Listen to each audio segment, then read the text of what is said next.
तो दोस्तों आज की इस वीडियो में हम बात करने जा रहे हैं the passion of the Christ नाम की इस मूवी के बारे में, जो कि हमें एक तरह से 2004 में देखने को मिली थी। दोस्तों ये जो मूवी है बहुत ही बेहतरीन अंदाज में देखने को मिली थी और लोगों द्वारा भी इसे बड़ा पसंद किया गया था। और आप में से किसी सब्सक्राइबर ने इस मूवी के लिए एक तरह से कमेंट किया था, तो मैं आपके लिए वीडियो लेकर आया हूँ। इस मूवी के बारे में आपको सारी कुछ जानकारी इस वीडियो में देखने को मिलेगी, जैसा कि प्री प्रोडक्शन, रिलीजिंग, कास्टिंग, सभी जानकारी आपको देखने को मिलने वाली है। तो वीडियो को लाइक कीजिएगा, चैनल को सब्सक्राइब कर बेल आइकन दबाकर चैनल को सेट कर लीजिएगा। अब इसके बारे में हम जानना चालू करते हैं। The passion of the Christ 2004 की अमेरिकी महाकाव्य बाइबल ड्रामा फिल्म है, जिसका निर्माण, निर्देशन और सह लेखन मेल गिब्सन ने किया है। इसमें जिम कैविजेल को नाजारेत के जीसस के रूप में, मया मॉर्गनस्टर्न को मैरी, जीसस की मां के रूप में, और मोनिका बेलुची को मैरी मैगडलीन के रूप में। यह बड़े पैमाने पर मैथ्यू, मार्क, ल्यूक और जॉन के सुसमाचार के अनुसार यीशु के जुनून को दर्शाता है। इसमें फ्राइडे ऑफ सॉरोज जैसे पवित्र के साथ साथ अन्य भक्तिपूर्ण लेखन जैसे एनी कैथरीन एमेरिच के प्रतिष्ठित दर्शन भी शामिल हैं।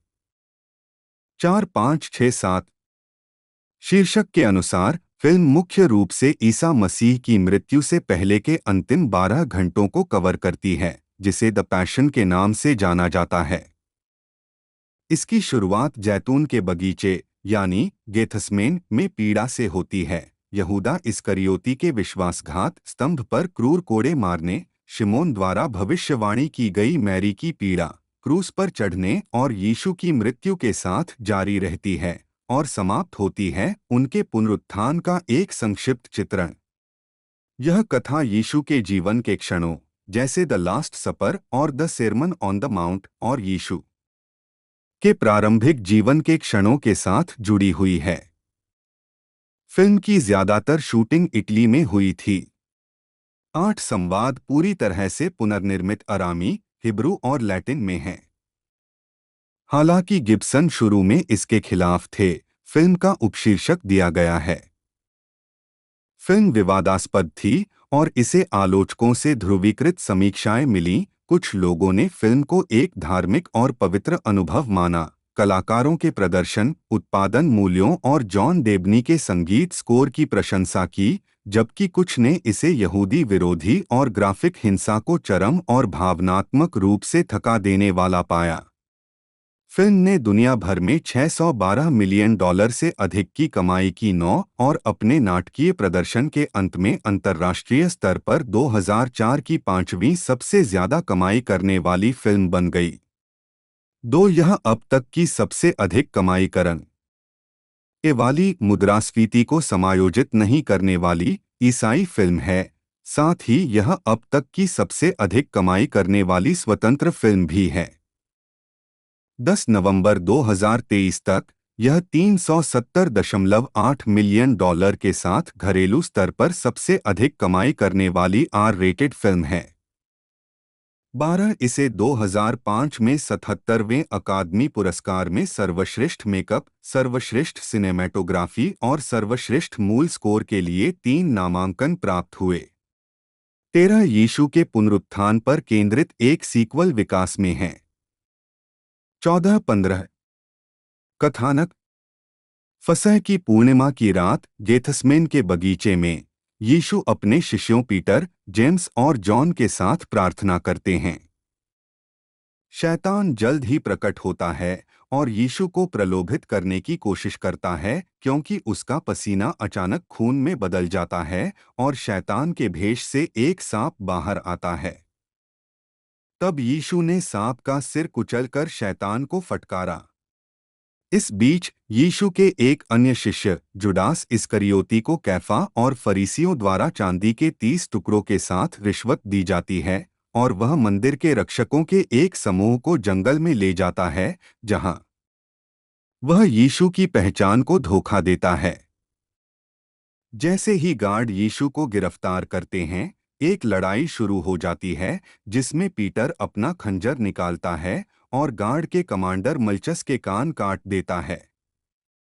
यीशु ने पतरस को डांटते हुए मलचस की चोट को ठीक किया। जैसे ही शिष्य भागे, पहरेदारों ने यीशु को सुरक्षित कर लिया और महासभा के रास्ते में उसे पीटा। नींद से जागने पर मैरी को एहसास होता है कि कुछ गड़बड़ है और वह मैग्डलीन से बात करती है। अचानक जॉन उनके कमरे में घुसता है और उन्हें गिरफ्तारी की सूचना देता है और वे पीटर के साथ फिर से मिलते हैं जो यीशु और उसके बंधकों का पीछा कर रहा है। कैफा ने मुकदमा चलाया जिसके दौरान यीशु के खिलाफ झूठे आरोप और गवाह लाए गए और कुछ पुजारी जो गुप्त रूप से यीशु का समर्थन करते थे और मुकदमे का विरोध करते थे को अदालत से बाहर निकाल दिया जाता है। जब कैफा ने उससे पूछा कि क्या वह ईश्वर का पुत्र है तो यीशु ने उत्तर दी, या मैं हूं। कैफा ने गुस्से में अपने कपड़े फाड़ दिए और ईशनिंदा के लिए यीशु को मौत की सजा दी गई। जैसे ही यीशु को बेरहमी से पीटा गया, पीटर को भीड़ का सामना करना पड़ा और उसने यीशु का अनुयायी होने से इनकार कर दिया। तीसरे इनकार के दौरान उन्हें श्राप देने के बाद पतरस को यीशु की पूर्व चेतावनी याद आती है, फिर फूट फूट कर रोता है और भाग जाता है। इस बीच अपराध बोध से ग्रस्त यहूदा यीशु को मुक्त कराने के लिए पैसे लौटाने का प्रयास करता है, लेकिन पुजारियों ने उसे इनकार कर दिया। राक्षसों से परेशान होकर यहूदा एक गधे की सड़ती हुई लाश से एक रस्सी लेता है और उसका उपयोग खुद को लटकाने के लिए करता है। कैफा और भीड़ यीशु को यहूदिया के रोमन गवर्नर पोंटियस पीलातुस के सामने मौत की सजा देने के लिए ले आए। अपनी पत्नी क्लाउडिया के आग्रह पर, जो जानती है कि यीशु पवित्र है, और यीशु से पूछताछ करने और कोई दोष नहीं मिलने के बाद पीलातुस ने उसे हेरोदेस एंटिपास के दरबार में स्थानांतरित कर दिया क्योंकि यीशु गलील के एंटिपास के क्षेत्र से है।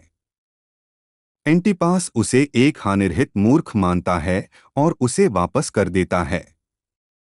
पीलातुस तब भीड़ को यीशु या हिंसक अपराधी बरअब्बा को मुक्त करने का विकल्प प्रदान करता है। भीड़ की मांग है कि बरअब्बा को मुक्त किया जाए और यीशु को सूली पर चढ़ाया जाए। भीड़ को खुश करने का प्रयास करते हुए पीलातुस ने आदेश दिया कि यीशु को कोड़े मारे जाएं। रोमन रक्षकों ने यीशु को खलिहान में ले जाने से पहले बेरहमी से कोड़े मारे, जहां उन्होंने उसके सिर पर कांटों का मुकुट रखा और उसका अपमान किया। खून से लथपथ यीशु को पीलातुस और भीड़ के सामने पेश किया गया, लेकिन कैफा भीड़ के मौखिक समर्थन के साथ यीशु को क्रूस पर चढ़ाने की मांग करता रहा। विद्रोह भड़काने की इच्छा न रखते हुए पीलातुस ने अनिच्छा से यीशु को सूली पर चढ़ाने का आदेश दिया क्योंकि वह दोष से बचने के लिए अपने हाथ धो रहा था। इसके बाद यीशु गोलगोथा की सड़क पर एक भारी लकड़ी का क्रॉस लेकर चलते हैं, जबकि शैतान यीशु की पीड़ा को परपीड़क आनंद के साथ देखता है। रास्ते में यीशु को गार्डों और अनियंत्रित भीड़ द्वारा लगातार परेशान किया जाता है। उसकी मां से उसका सामना होता है जो गार्डों द्वारा खींचे जाने से पहले थोड़ी देर के लिए उसे सांत्वना देती है। साइरेन के अनिच्छुक साइमन द्वारा उसकी मदद की जाती है और उसकी भरपाई एक महिला द्वारा की जाती है जो पोछा लगाती है, गार्डों द्वारा घसीटे जाने से पहले उसके घूंघट के साथ उसका खून से सनाचे हरा भी। उनकी यात्रा के अंत में उनकी मां मैरी, मैग्डलीन, जॉन और कई अन्य लोगों की गवाही के साथ यीशु को क्रूस पर चढ़ाया गया। क्रूस पर लटकते हुए यीशु ईश्वर से अपने उत्पीड़कों को माफ करने की प्रार्थना करते हैं, अपने मजबूत विश्वास और पश्चाताप के लिए अपने बगल में क्रूस पर चढ़ाए गए अपराधी को मोक्ष प्रदान करते हैं और उसकी मां को सांत्वना देते हैं। अपने घावों के कारण यीशु ने अपनी आत्मा को समर्पित कर दिया और मर गया। फिर बारिश की एक बूंद आसमान से जमीन पर गिरती है, जिससे भूकंप आता है जो मंदिर को नुकसान पहुंचाता है और पवित्र स्थान को ढकने वाले पर्दे को दो टुकड़ों में फाड़ देता है, जबकि शैतान नरक की गहराइयों से हार के बारे में चिल्लाता है। यीशु के शरीर को क्रूस से उतारकर दफनाया गया। 3 दिन बाद यीशु मृतकों में से जीवित हो उठे और कब्र से बाहर निकले। उनकी हथेलियों पर चोट के निशान दिखाई दे रहे थे। कास्ट करें। जीसस क्राइस्ट के रूप में जिम कैविजे। मैरी यीशु की मां के रूप में मैया मोर्गनस्टर्न। जॉन के रूप में क्रिस्टो जिवको। पीटर के रूप में Francesco De Vito. Mary Magdalene के रूप में मोनिका बेलुची। कैफा के रूप में मटियास ब्रागिया।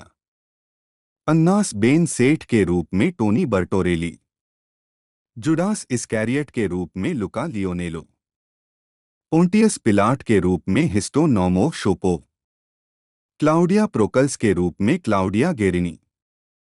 एबेनेडर के रूप में फैबियो सार्टोर। अरिमथिया के जोसेफ के रूप में जियासिंटो फेरो। निकोडेमस के रूप में उलेक मिंसर।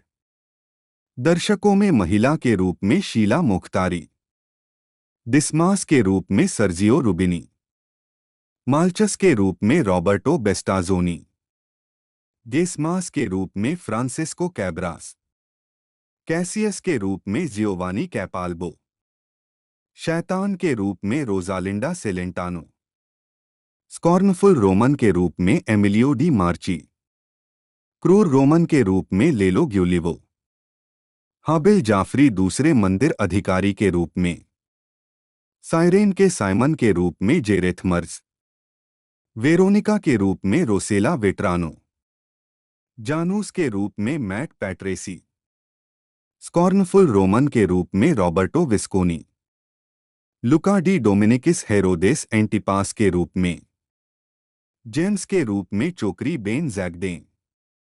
सेराफिया के रूप में सबरीना इम्पेसिएटोर। बरब्बा के रूप में पिएत्रो सरुब्बी। मुख्य बुजुर्ग के रूप में टेड रुसॉफ। विषय वस्तु।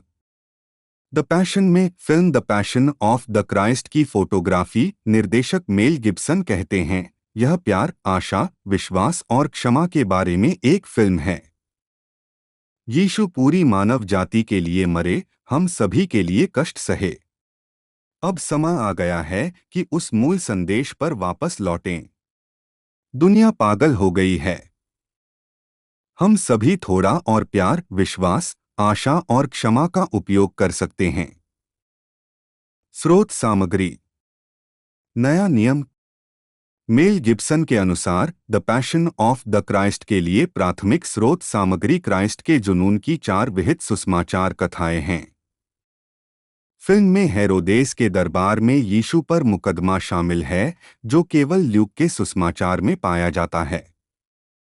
यह फिल्म न्यू टेस्टामेंट के अन्य हिस्सों से भी ली गई है। फिल्म में यीशु द्वारा बोली गई एक पंक्ति, मैं सभी चीजों को नया बनाता हूँ, रहस्योद्घाटन की पुस्तक अध्याय 21 श्लोक 5 में पाई जाती है। 16 पुराना नियम। यह फिल्म ओल्ड टेस्टामेंट को भी संदर्भित करती है। फिल्म की शुरुआत यशायाह के पीड़ित सेवक के चौथे गीत के एक पुरालेख से होती है। 17 गेथसमेन के बगीचे में स्थापित शुरुआती दृश्य में यीशु उत्पत्ति 3:15 के प्रत्यक्ष दृश्य संकेत में एक सांप के सिर को कुचल देता है। 18 पूरी फिल्म में यीशु नए नियम में दर्ज उदाहरणों से परे भजनों से उद्धरण देते हैं। पारंपरिक प्रतिमा विज्ञान और कहानियां। फिल्म के कई चित्रण जानबूझकर कला में जुनून के पारंपरिक प्रतिनिधित्व को दर्शाते हैं। उदाहरण के लिए क्रॉस के 14 station the passion of the Christ में वाया डोलोरोसा के चित्रण के केंद्र में हैं। 8वें स्टेशन यीशु यरूशलेम की महिलाओं से मिलते हैं, डीवीडी पर हटाया गया दृश्य, और 14वें स्टेशन यीशु को कब्र में रखा गया है को छोड़कर सभी स्टेशनों को चित्रित किया गया है। गिब्सन ट्यूरिन के कफन पर यीशु के चित्रण से प्रेरित थे। 19 अभिनेत्री मैया मोर्गनस्टर्न के सुझाव पर फसह सेडर को फिल्म की शुरुआत में उद्धृत किया गया है। मैरी पूछती है, यह रात अन्य रातों से अलग क्यों है? और मैरी मैगडलीन पारंपरिक प्रतिक्रिया के साथ उत्तर देती है, क्योंकि एक बार हम गुलाम थे और अब हम गुलाम नहीं हैं। 20 यीशु द्वारा पथराव से बचाई गई व्यभिचारिणी के साथ मैरी मैगदलीन का मिलन कैथोलिक परंपरा में कुछ मिसाल है और निर्देशक के अनुसार नाटकीय कारणों से ऐसा किया गया था। फिल्म में कुछ पात्रों के नाम पारंपरिक और अतिरिक्त शास्त्रीय हैं, जैसे ईसा मसीह के साथ क्रूस पर चढ़ाए गए चोर डिस्मास और गेसमास गेस्टास भी। यह फिल्म अधिकतर कैथोलिक दूरदर्शी लोगों जैसे मैरी ऑफ जीसस ऑफ एग्रेडा और एनी कैथरीन एमेरिच के विचारों से प्रेरित थी। क्लेमेंस ब्रेंटानो की एक किताब The Dolorous Passion of Our Lord Jesus Christ, जिसमें एनी कैथरीन एमेरिच के दर्शन का विवरण है, गिब्सन के लिए विशेष रूप से प्रेरणादायक थी क्योंकि इसमें क्रूस पर चढ़ने के साथ साथ मैरी, यीशु की मां द्वारा निभाई गई अतिरिक्त भूमिकाओं का विशद वर्णन दिया गया था। 21 वेरोनिका द्वारा यीशु के चेहरे को पोंछने का चित्रण कैथोलिक परंपरा से है और वेरोनिका के घूंघट के नाम से जाने जाने वाले अवशेष से संबंधित है। फिल्म में यीशु के चेहरे की छवि वाले घूंघट को थोड़ा सा दिखाया गया था। इसका उद्गम क्रॉस के छठे स्टेशन में निहित है, जिसमें सेंट वेरोनिका वाया डोलोरोसा से कलवारी तक यीशु से मिलने के बाद अपने घूंघट से उसका चेहरा पोंछती है। 22-23 उत्पादन, लिपि और भाषा। गिब्सन ने मूल रूप से घोषणा की थी कि वह उपशीर्षक के बिना दो पुरानी भाषाओं का उपयोग करेंगे और फिल्मी कहानी कहने पर भरोसा करेंगे। क्योंकि पैशन की कहानी इतनी प्रसिद्ध है, गिब्सन को दर्शकों को आश्चर्यचकित करने के लिए स्थानीय भाषाओं से बचने की आवश्यकता महसूस हुई। मुझे लगता है कि इनमें से कुछ चीजों को आधुनिक भाषा में कहना लगभग प्रतिकूल है। यह आपको खड़ा होना चाहता है और अगली पंक्ति को चिल्लाकर बोलें, जैसे जब आप होना या न होना सुनते हैं और आप सहज रूप से अपने आप से कहते हैं, यही सवाल है।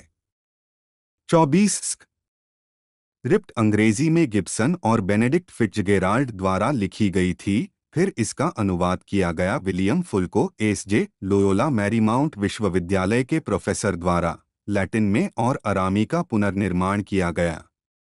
फुल्को ने कभी कभी उच्चारण और शब्द के अंत में जानबूझकर त्रुटियां शामिल कीं, जब पात्र उनके लिए अपरिचित भाषा बोल रहे थे और रोमन सैनिकों द्वारा उपयोग की जाने वाली कुछ अपरिष्कृत भाषा का उपशीर्षक में अनुवाद नहीं किया गया था।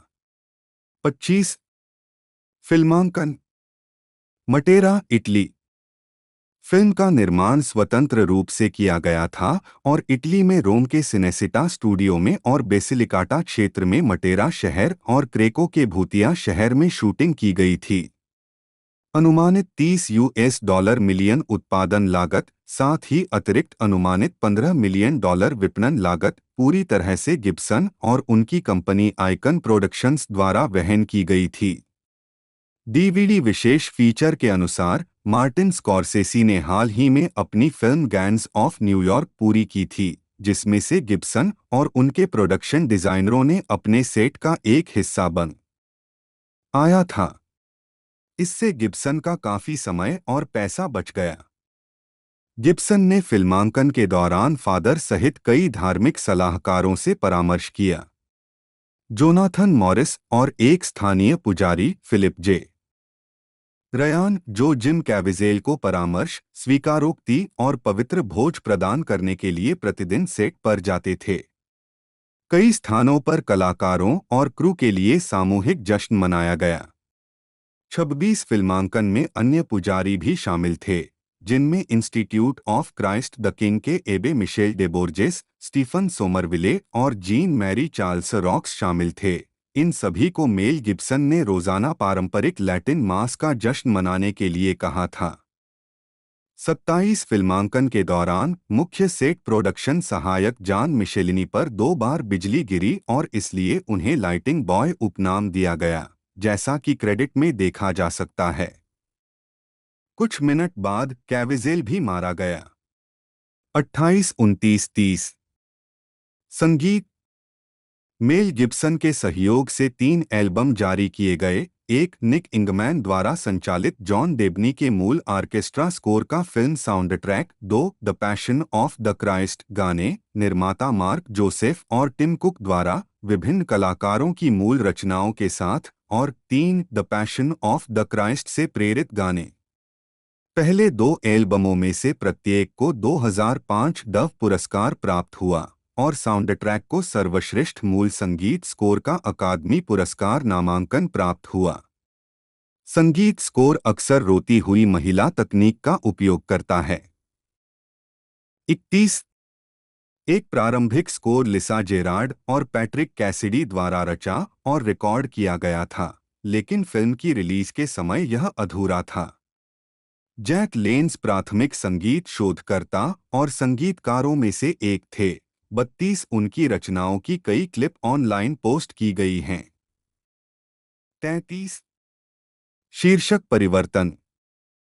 हालांकि मेल गिब्सन अपनी फिल्म का नाम द पैशन रखना चाहते थे, 16 अक्टूबर 2003 को उनके प्रवक्ता ने घोषणा की कि संयुक्त राज्य अमेरिका में इस्तेमाल किया जाने वाला शीर्षक द पैशन ऑफ क्राइस्ट होगा, क्योंकि मिरामैक्स फिल्म्स ने 1987 के लिए MPA के साथ पहले ही द पैशन शीर्षक पंजीकृत कर लिया था। जीनत विंटरसन का उपन्यास 34 बाद में शीर्षक को फिर से सभी बाजारों के लिए the passion of the Christ में बदल दिया गया। वितरण और विपणन। गिब्सन ने बाहरी फंडिंग या वितरण हासिल किए बिना अपनी फिल्म का निर्माण शुरू किया। 2002 में उन्होंने बताया कि उन्हें हॉलीवुड स्टूडियो से समर्थन क्यों नहीं मिल सका। यह एक ऐसी फिल्म है जिसे कोई भी छूना नहीं चाहता है। 2 मृत भाषाओं में फिल्माई गई है। 35 गिब्सन और उनकी कंपनी आइकन प्रोडक्शंस ने फिल्म को एकमात्र समर्थन प्रदान किया। उत्पादन लागत पर लगभग $30 मिलियन और विपणन पर अनुमानित $15 मिलियन खर्च किए। 36 यहूदी विरोध के शुरुआती आरोपों के बाद गिब्सन के लिए एक अमेरिकी वितरण कंपनी ढूंढना। फिलीपींस में एक बहुसंख्यक कैथोलिक देश, यह फिल्म 31 मार्च 2004 को रिलीज हुई थी। 5657 movie and television reviews and classification board MTRCB द्वारा PG-13 रेटिंग दी गई थी। 58 और कैथोलिक द्वारा इसका समर्थन किया गया था। फिलीपींस का बिशप सम्मेलन CBCP 59। मलेशिया में सरकारी सेंसर ने शुरू में इस पर पूरी तरह से प्रतिबंध लगा दिया, लेकिन ईसाई नेताओं के विरोध के बाद प्रतिबंध हटा दिया गया, लेकिन केवल ईसाई दर्शकों के लिए उन्हें विशेष रूप से नामित थिएटरों में फिल्म देखने की अनुमति दी गई। 60 इजराइल में फिल्म पर प्रतिबंध नहीं लगाया गया था। हालांकि इसे कभी भी नाटकीय वितरण नहीं मिला, क्योंकि कोई भी इजरायली वितरक इसका विपणन नहीं करेगा।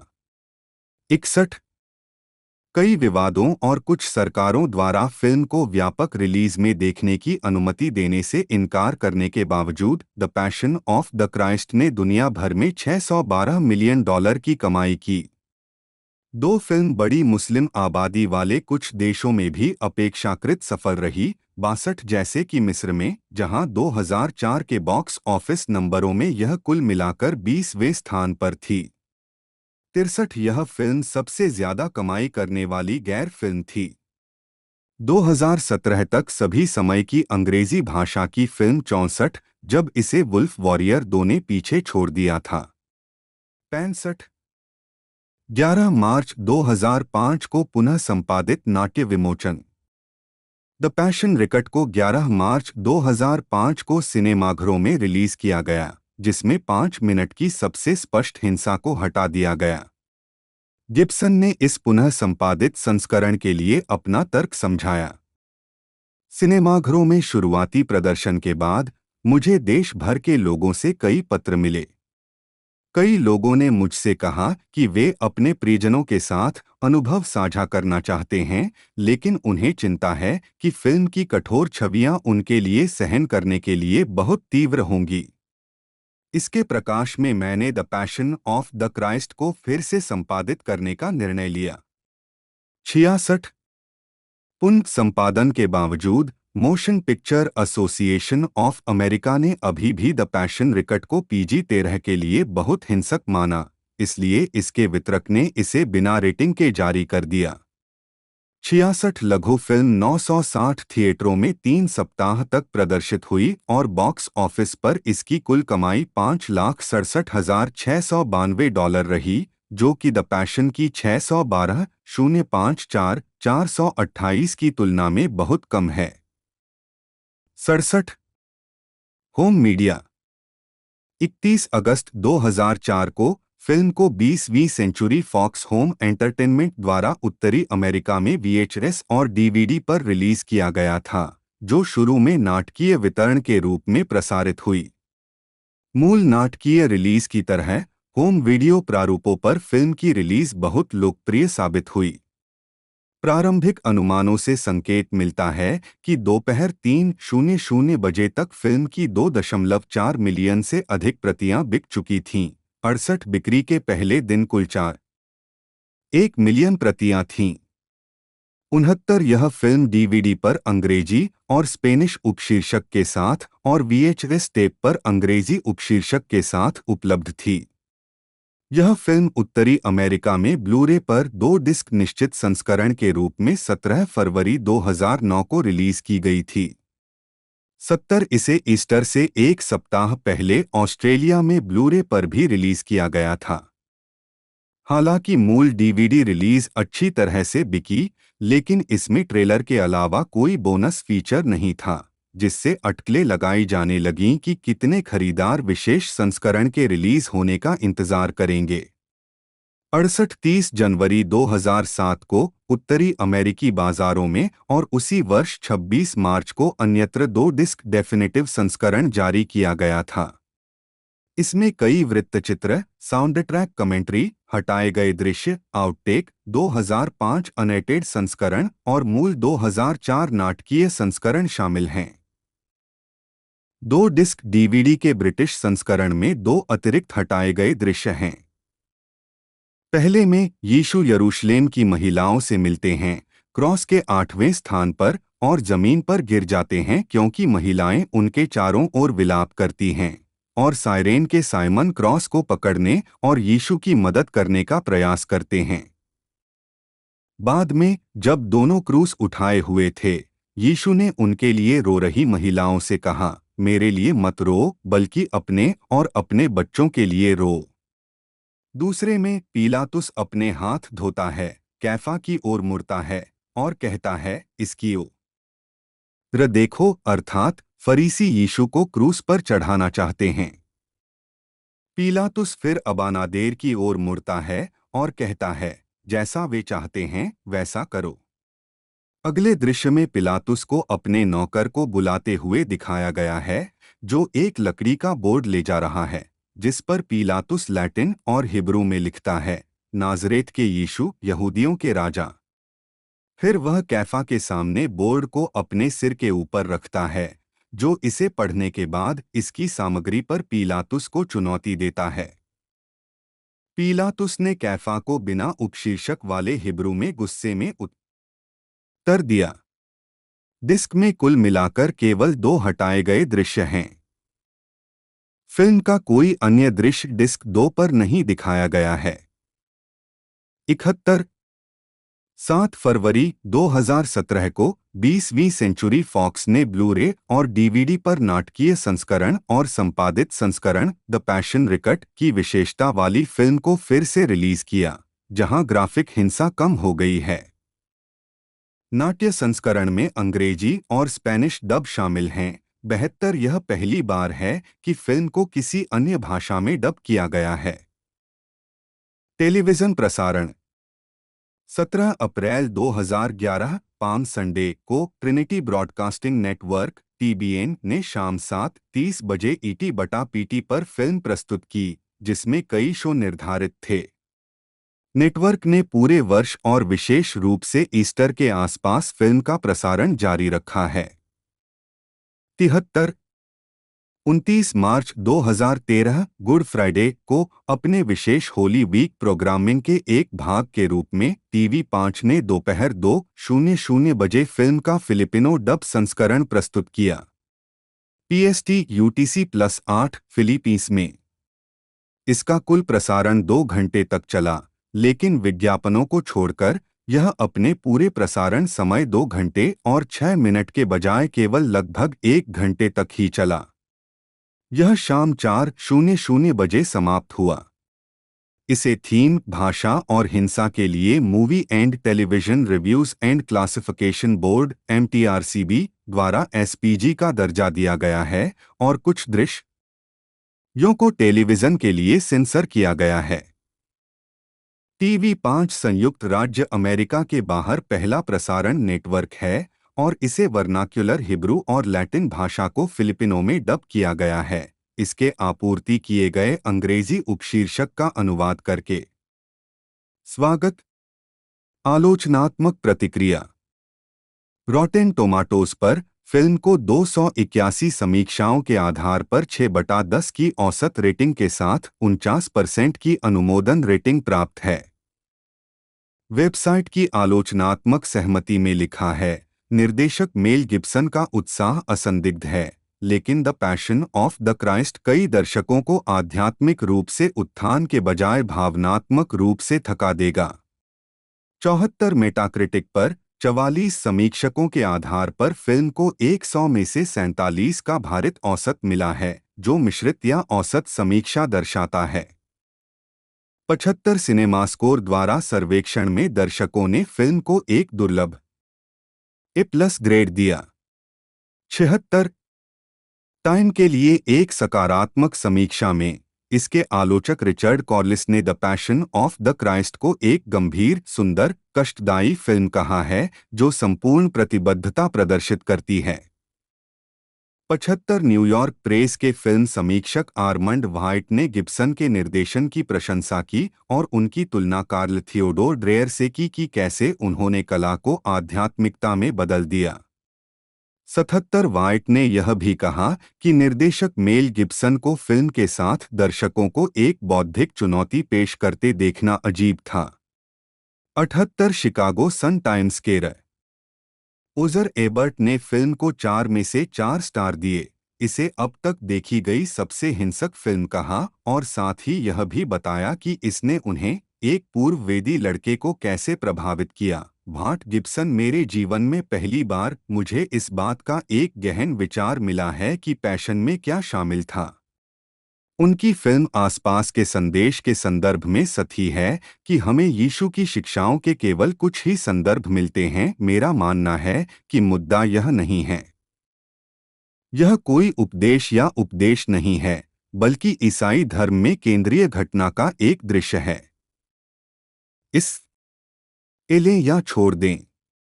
79 एक नकारात्मक समीक्षा में स्लेट पत्रिका के डेविड एडलस्टीन ने इसे 2 घंटे और 6 मिनट की एक बेकार फिल्म कहा। 80 और न्यूयॉर्क डेली न्यूज के जेमी बर्नार्ड ने महसूस किया कि यह सबसे जबरदस्त यहूदी विरोधी फिल्म थी द्वितीय विश्व युद्ध की जर्मन प्रचार फिल्मों के बाद से। 81 डलास ऑब्जर्वर के लिए लिखते हुए रॉबर्ट विलोनस्की ने कहा कि उन्हें यह फिल्म अविश्वासियों को आश्चर्यचकित करने के लिए बहुत तीखी, प्रेरित करने के लिए बहुत उत्साही और गंभीरता से लेने के लिए अक्सर बहुत मूर्खतापूर्ण लगी। इसके शसी मतिभ्रम के साथ जो डेविड लिंच की फिल्म से भागने जैसा लगता है, मैं कसम खाता हूं कि मैंने जो पाठ पढ़ा है उसमें कहीं भी शैतान को बालों वाली पीठ वाले बौने को ले जाते हुए नहीं पाया। 75 एंटरटेनमेंट वीकली के जून 2006 अंक में the passion of the Christ को अब तक की सबसे विवादास्पद फिल्म का नाम दिया गया। इसके बाद स्टेनली कुब्रिक की एक क्लॉकवर्क ऑरेंज 1971 को स्थान दिया गया। 8-2-2010 में टाइम ने इसे अब तक की सबसे हास्यास्पद हिंसक फिल्मों में से एक के रूप में सूचीबद्ध किया। 83 प्रशंसा जीतता है। राष्ट्रीय समीक्षा बोर्ड अभिव्यक्ति की स्वतंत्रता टाई पीपुल्स चॉइस अवार्ड्स पसंदीदा मोशन पिक्चर ड्रामा। सैटेलाइट पुरस्कार सर्वश्रेष्ठ निर्देशक। जातीय बहुसांस्कृतिक मीडिया अकादमी ईएमएमए पुरस्कार सर्वश्रेष्ठ फिल्म अभिनेत्री Maya मॉर्गनस्टर्न।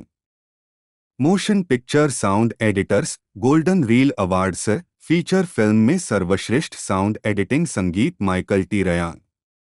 American society of Composers Authors and Publishers ASCAP Henry Mancini award John Debney उद्धरण वांछित। Hollywood film festival US Hollywood producer of the year Mel Gibson 84-85।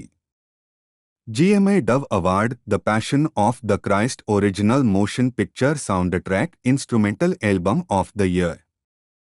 Golden eagle पुरस्कार सर्वश्रेष्ठ विदेशी भाषा फिल्म 86। नामांकन।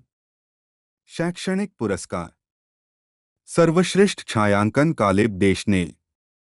सर्वश्रेष्ठ makeup Keith Vanderlaan Christien Tinsley. सर्वश्रेष्ठ मूल स्कोर जॉन डेबनी।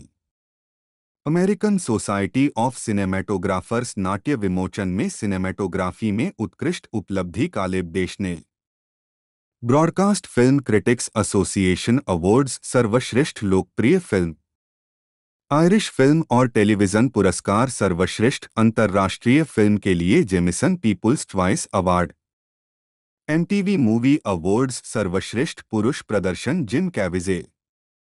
नास्त्रो डी अर्जेंटो 2005 सर्वश्रेष्ठ सहायक अभिनेत्री मोनिका बेलुची 87-88। विवाद। ऐतिहासिक और बाइबल सटीकता के प्रश्न। इस आलोचना के बावजूद कि गिब्सन ने जानबूझकर पहली सदी के यहूदिया के ऐतिहासिक खातों और ईसा मसीह के क्रूस पर चढ़ने के बाइबल के खातों में सामग्री जोड़ी है, कुछ विद्वान फिल्म का बचाव करते हैं क्योंकि यह मुख्य रूप से ऐतिहासिक सटीकता से संबंधित नहीं है। बाइबल के विद्वान मार्क गुडाक्रे ने विरोध किया कि उन्हें गिब्सन द्वारा स्पष्ट रूप से फिल्म के ऐतिहासिक रूप से सटीक होने का दावा करने का एक भी दस्तावेजी उदाहरण नहीं मिला। 89-90 गिब्सन को यह कहते हुए उद्धृत किया गया है, मुझे लगता है कि मेरा पहला कर्तव्य यह कहानी को बताने में यथासंभव वफादार होना है ताकि यह शास्त्रों का खंडन न करे। अब जब तक ऐसा न हो ऐसा करो, मुझे लगा कि मेरे पास कलात्मक व्याख्या के लिए काफी व्यापक स्थान है और कुछ स्थानों को तर्क, कल्पना और विभिन्न अन्य पाठों से भरना है। 91 ऐसा ही एक उदाहरण एक दृश्य है जिसमें जुडास इस्करियोती को बच्चों के रूप में राक्षसों द्वारा पीड़ा देते हुए दिखाया गया है। एक अन्य दृश्य में शैतान को मसीह की पिटाई के दौरान एक राक्षसी बच्चे को ले जाते हुए दिखाया गया है, जिसे मैडोना और बच्चे के पारंपरिक चित्रण के विकृत रूप के रूप में माना जाता है और शैतान और एंटीक्रिस्ट के प्रतिनिधित्व के रूप में भी। गिब्सन का विवरण। यह जो अच्छा है उसे विकृत करना बुराई है। एक माँ और एक बच्चे से अधिक कोमल और सुंदर क्या है? तो शैतान उसे ले लेता है और उसे थोड़ा सा विकृत कर देता है। एक सामान्य माँ और बच्चे के बजाय आपके पास एक उभयलिंगी आकृति है जो एक 40 वर्षीय बच्चे को गोद में लिए हुए है और उसकी पीठ पर बाल हैं।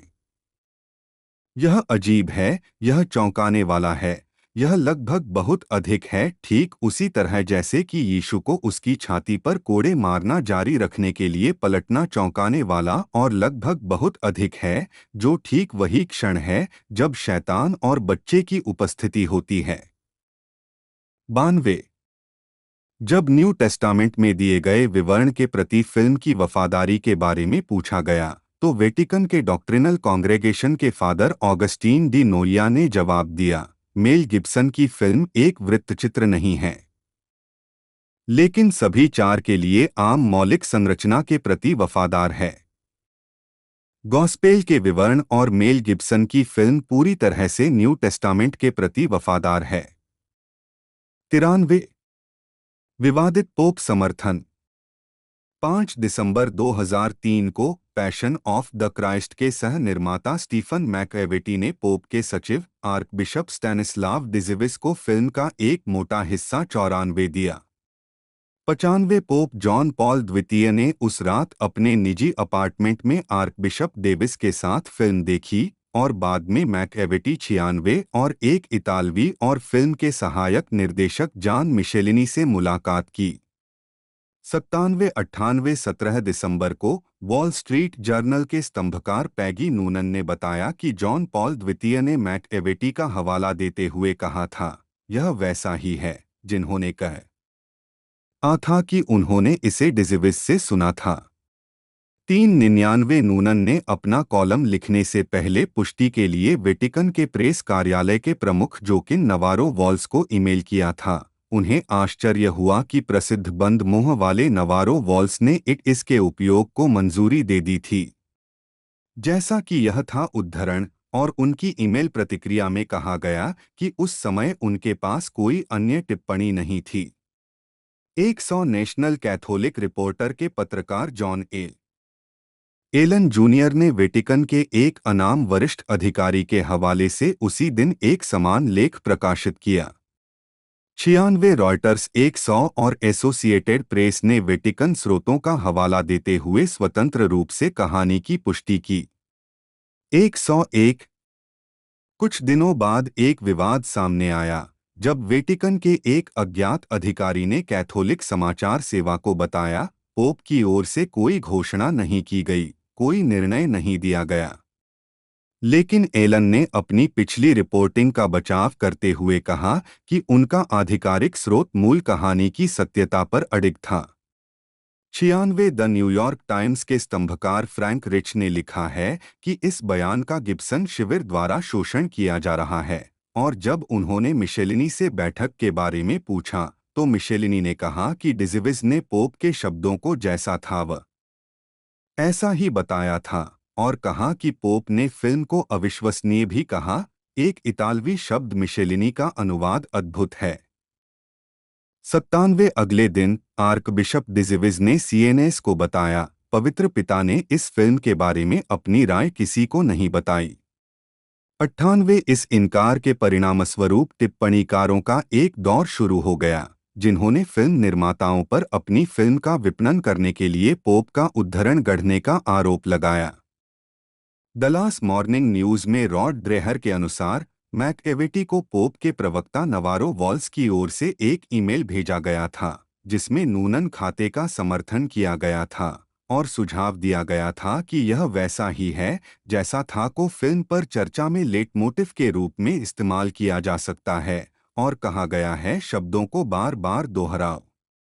102 ड्रेहर ने मैकएविटी को प्राप्त ईमेल की एक प्रति नवारो वॉल्स को ईमेल की और नवारो वॉल्स ने ड्रेहर को वापस ईमेल किया और कहा, मैं इसकी प्रामाणिकता से स्पष्ट रूप से इनकार कर सकता हूं। 102 ड्रेहर की राय थी कि या तो मेल गिब्सन के खेमे ने झूठ का झूठ बनाया था या वेटिकन प्रतिष्ठित पत्रकारों और फिल्म निर्माताओं को नीच या ठग जैसा बना रहा था, और उन्होंने समझाया। दिलचस्प बात यह है कि सुश्री नूनन ने 17 दिसंबर के अपने कॉलम में बताया कि जब उन्होंने प्रवक्ता से पूछा कि क्या पोप ने जैसा था वैसा ही है के अलावा और कुछ कहा है, तो उन्होंने उन्हें यह कहते हुए ईमेल किया कि उन्हें किसी और टिप्पणी के बारे में पता नहीं है। उसने मुझे उस ईमेल की एक प्रति भेजी जो उसी वेटिकन ईमेल पते से आई थी जो मुझे और श्री मैकएविटी को भेजी गई थी।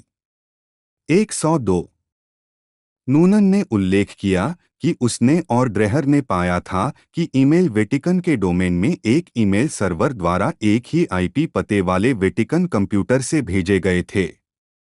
100 लॉस एंजल्स टाइम्स ने बताया कि जब पहली बार कहानी सामने आने के बाद पूछा गया कि क्या यह वैसा ही था उद्धरण विश्वसनीय था, तो नवारो वॉल्स ने जवाब दिया था, मुझे लगता है कि आप उस उद्धरण को सटीक मान सकते हैं।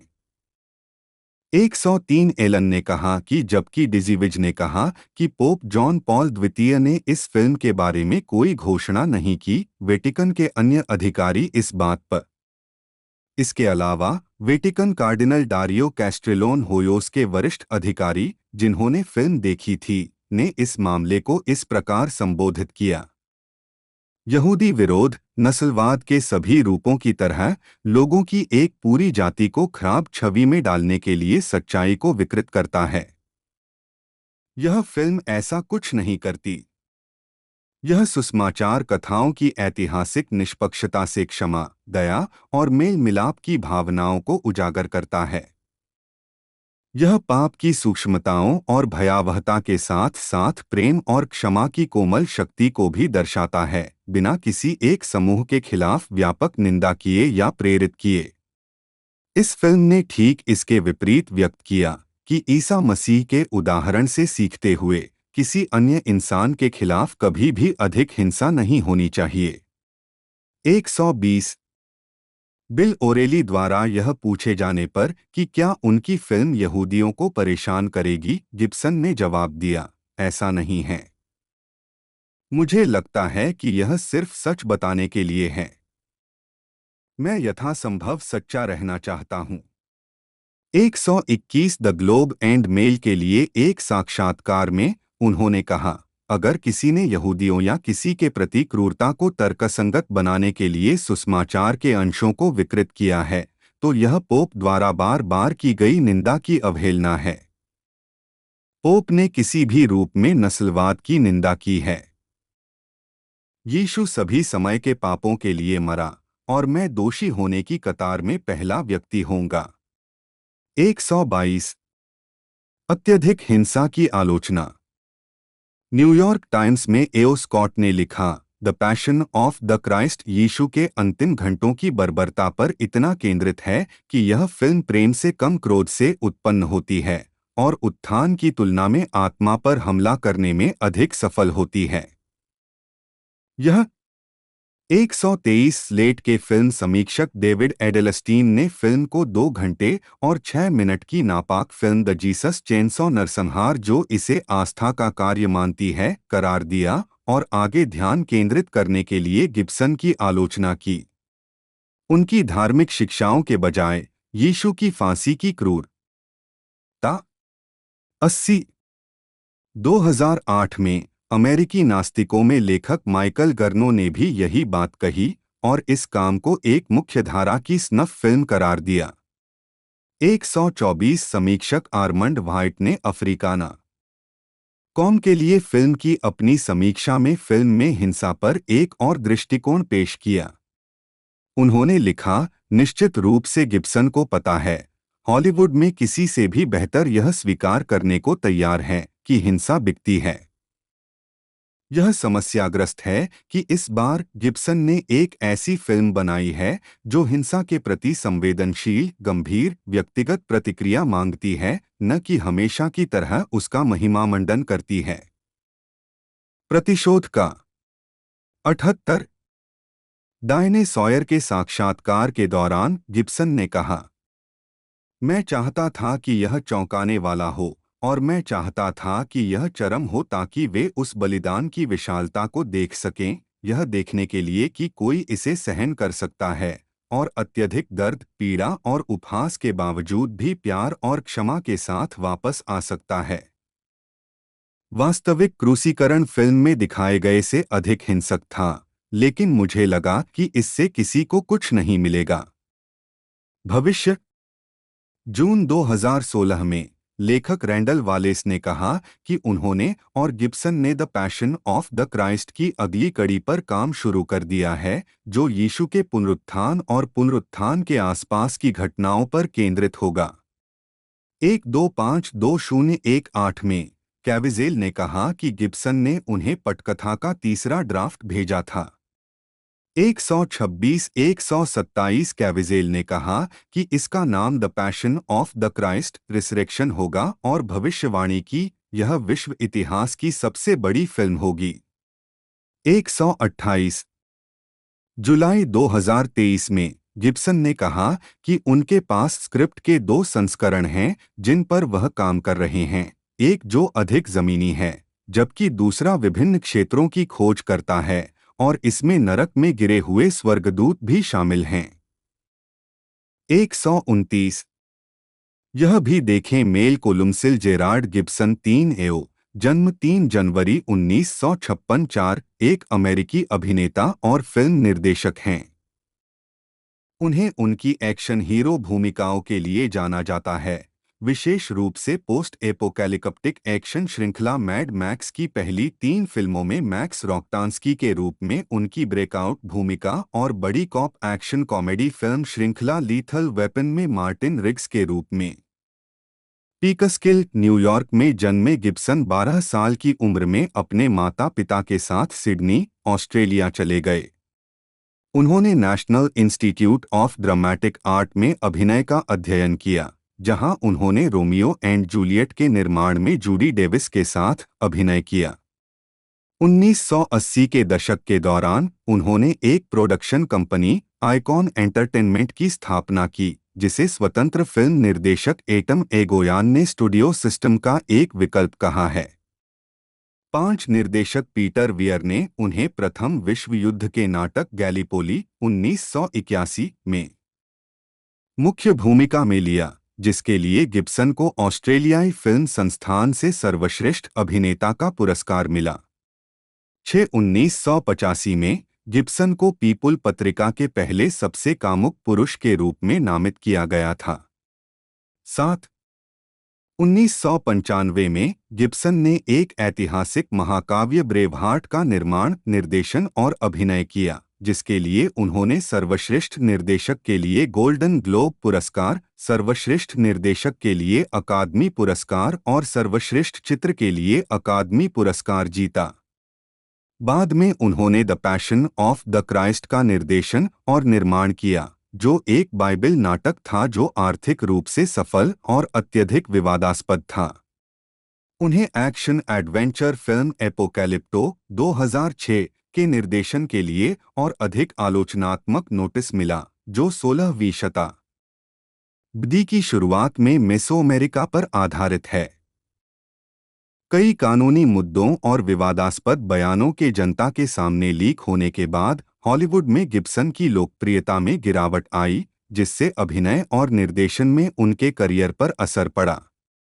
8 एज ऑफ डार्कनेस 2010 और जोडी फोस्टर की द बीवर 2011 में उनके प्रदर्शन के साथ उनके करियर में पुनरुत्थान देखा गया। 10 वर्षों की अनुपस्थिति के बाद उनकी निर्देशन में वापसी, हैक्सॉ रिज 2016 ने 2 अकादमी पुरस्कार जीते, 9-10 और उन्हें गिब्सन के लिए सर्वश्रेष्ठ चित्र और सर्वश्रेष्ठ निर्देशक सहित 4 अन्य पुरस्कारों के लिए नामांकित किया गया, जो इस श्रेणी में उनका दूसरा नामांकन था। प्रारंभिक जीवन। गिब्सन का जन्म पीकस्किल, न्यूयॉर्क में हुआ था। वह आयरिश मूल के थे, 11 बच्चों में से छठे थे और एक लेखक हटन गिब्सन के दूसरे बेटे थे, और आयरिश में जन्मी एनी पैट्रिसिया नी रीली 1990 में मृत्यु हो गई। 11-12 गिब्सन की दादी ओपेरा कॉन्ट्राल्टो ईवा माइलॉट 1875-1920 थीं, जिनका जन्म ऑस्ट्रेलिया में आयरिश माता पिता के यहाँ हुआ था। 13 जबकि उनके दादा जॉन हटन गिब्सन दक्षिणी यूनाइटेड के 1 करोड़पति तंबाकू व्यवसायी थे। राज्य। 14-15 गिब्सन के छोटे भाइयों में से एक, डोनल भी एक अभिनेता हैं। गिब्सन का पहला नाम सेंट मेल कैथेड्रल से लिया गया है, जो उनकी मां के गृहनगर लॉन्गफोर्ड में स्थित है। 16 उनका दूसरा नाम कोलमसिले 17 एक आयरिश संत के साथ भी साझा किया जाता है। 18 अपनी मां के कारण गिब्सन के पास दोहरी आयरिश और अमेरिकी नागरिकता बरकरार है। 19 गिब्सन भी ऑस्ट्रेलिया का स्थायी निवासी है।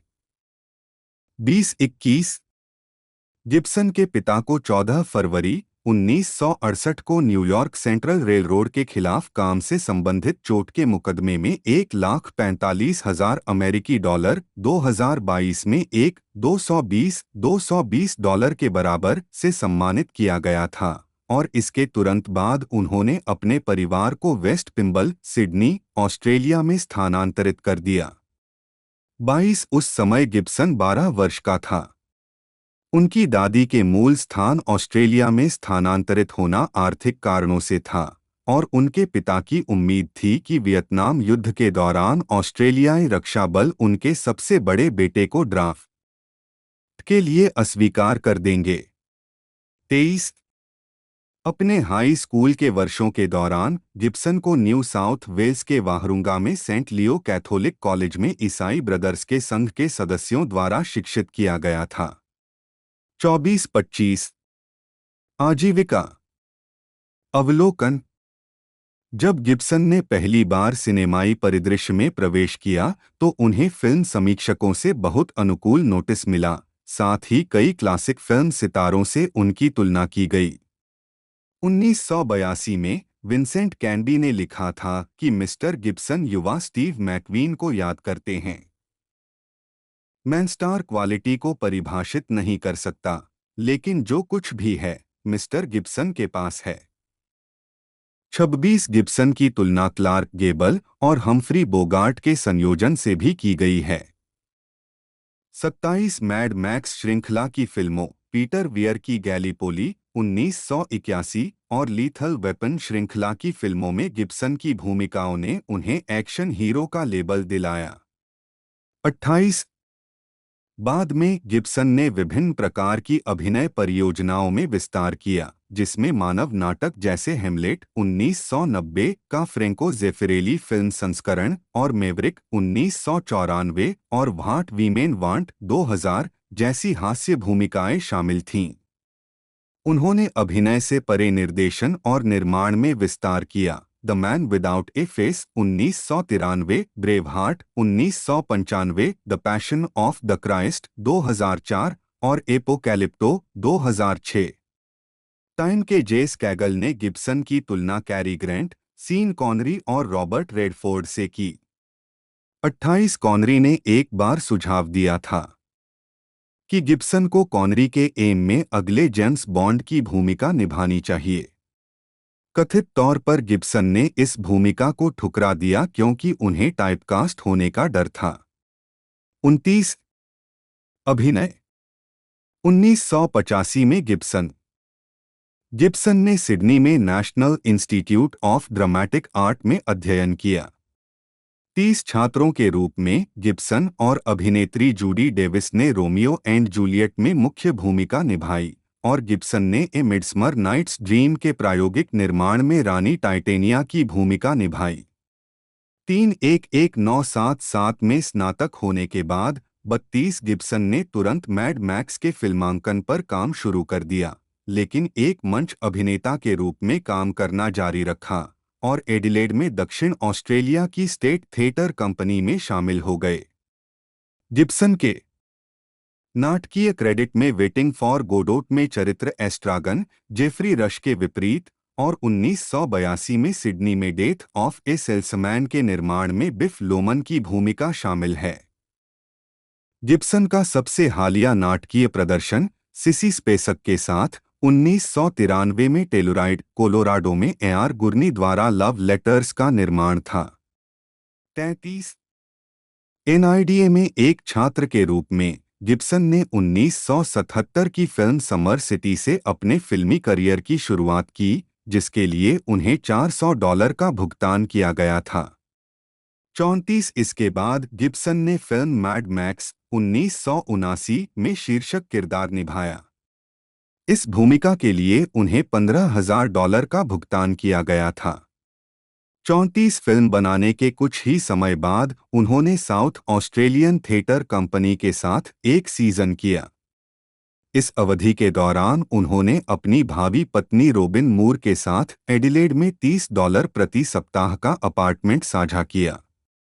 मैड मैक्स इसके बाद गिब्सन ने फिल्म टिम 1979 में एक मानसिक रूप से धीमे युवक की भूमिका भी निभाई। 35 इस अवधि के दौरान गिब्सन ऑस्ट्रेलियाई टेलीविजन श्रृंखला में अतिथि भूमिका में भी दिखाई दिए। वह धारावाहिक द सुलिवंस में नौसेना लेफ्टिनेंट रे हेंडरसन के रूप में दिखाई दिए। 36 पुलिस प्रक्रियात्मक कॉप शॉप में 35 और 1980 में निर्मित जेल धारावाहिक पनिशमेंट के पायलट एपिसोड में 1981 में प्रदर्शित हुए। 37-38 गिब्सन द्वितीय विश्व युद्ध की action film attack force Z के कलाकारों में शामिल हुए, जो 1982 तक रिलीज नहीं हुई थी, जब गिब्सन एक बड़ा स्टार बन गया था। निर्देशक पीटर वियर ने गिब्सन को प्रथम विश्व युद्ध के नाटक गैलीपोली 1981 में मुख्य भूमिका में लिया, जिससे गिब्सन को ऑस्ट्रेलियाई फिल्म संस्थान से एक और सर्वश्रेष्ठ अभिनेता का पुरस्कार मिला। 6 गैलीपोली ने गिब्सन को एक गंभीर बहुमुखी अभिनेता की प्रतिष्ठा दिलाने में भी मदद की और उन्हें हॉलीवुड एजेंट एड लिमाटो का दर्जा दिलाया। सिक्वल मैड मैक्स 2 1982 अमेरिका में उनकी पहली हिट थी, जहां इसे द रोड वॉरियर के रूप में रिलीज किया गया था। गिब्सन को पीटर वियर की romantic thriller the year of living dangerously 1982 में उनकी भूमिका के लिए फिर से सकारात्मक नोटिस मिला। अपने जुड़वां बेटों के जन्म के बाद फिल्म अभिनय से एक साल के अंतराल के बाद गिब्सन ने द बाउंटी 1984 में फ्लेचर क्रिश्चियन की भूमिका निभाई। गिब्सन ने मैड मैक्स बियॉन्ड थंडरडोम 1985 में तीसरी बार मैक्स रॉकटेंस्की की भूमिका निभाने के लिए अपना पहला $1 मिलियन वेतन अर्जित किया। 39-40 गिब्सन की पहली अमेरिकी फिल्म मार्क रिडेल का नाटक द रिवर 1984 थी, जिसमें उन्होंने और सिसी स्पेसक ने संघर्षरत टेनेसी किसानों की भूमिका निभाई थी। इसके बाद गिब्सन ने ऑस्ट्रेलियाई निर्देशक गिलियन आर्मस्ट्रांग के लिए गॉथिक रोमांस मिसेस सोफेल 1984 में अभिनय किया। उन्होंने और मैथ्यू मोडाइन ने वार्डन की पत्नी के रूप में डायने कीटन के सामने दोषी ठहराए गए भाइयों की भूमिका निभाई, जो बाइबिल पढ़ने के लिए उनके पास जाते हैं। 1985 में लगातार 4 फिल्मों में काम करने के बाद गिब्सन ने अपने ऑस्ट्रेलियाई मवेशी स्टेशन पर लगभग 2 साल की छुट्टी ली।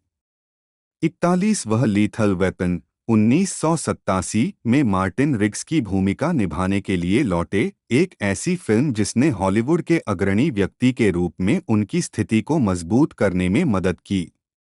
42 गिब्सन की अगली फिल्म रॉबर्ट टाउन की टकीला सनराइज 1988 थी। उसके बाद लीथल वेपन 2 1989 आई। गिब्सन ने अगली बार एक के बाद एक 3 फिल्मों में अभिनय किया, जो सभी 1990 में रिलीज हुई: bird on a wire, air America और हैमलेट। 1990 में एयर अमेरिका प्रीमियर में गिब्सन। 1990 के दशक के दौरान गिब्सन ने व्यावसायिक और व्यक्तिगत परियोजनाओं के बीच बदलाव किया। दशक के पहले भाग में उनकी फिल्में forever young, lethal weapon 3, Maverick और ब्रेवहार्ट थीं। इसके बाद उन्होंने ransom, conspiracy theory, lethal weapon 4 और पेबैक में अभिनय किया। गिब्सन ने डिज्नी के पोकाहोंटस में जॉन स्मिथ की बोलने और गाने वाली आवाज के रूप में भी काम किया। द पैट्रियट 2000 में प्रदर्शित होने के लिए गिब्सन को $25 मिलियन का रिकॉर्ड वेतन दिया गया था। 43 इसने $100 मिलियन से अधिक की कमाई की, जैसा कि उस वर्ष उनकी 2 अन्य फिल्मों चिकन रन और व्हाट वीमेन वांट ने की थी। 28-2002 में गिब्सन वियतनाम युद्ध नाटक वी वेयर सोल्जर्स और एम नाइट श्यामलन के साइंस में दिखाई दिए, जो गिब्सन के अभिनय करियर की सबसे अधिक कमाई करने वाली फिल्म बन गई। 44 साइंस का प्रचार करते समय गिब्सन ने कहा कि वह अब फिल्म स्टार नहीं बनना चाहते हैं और केवल तभी फिल्म में अभिनय करेंगे जब स्क्रिप्ट वास्तव में असाधारण होगी।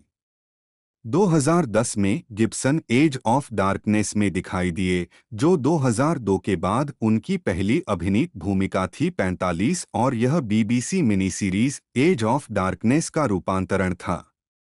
46 उसी वर्ष जून में गिब्सन ब्राउन्सविले, टेक्सास में फिल्म गेट द ग्रिंगो के दृश्यों का फिल्मांकन कर रहे थे, जो मेक्सिको की कठिन जेल में बंद एक कैरियर अपराधी के बारे में है।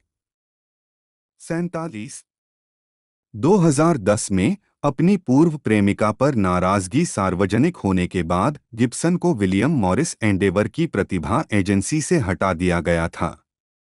48 गिब्सन को द हैंगओवर पार्ट 2 में एक छोटी सी भूमिका के लिए चुना गया था, लेकिन कलाकारों और चालक दल द्वारा उनकी भागीदारी पर आपत्ति जताए जाने के बाद उन्हें फिल्म से हटा दिया गया।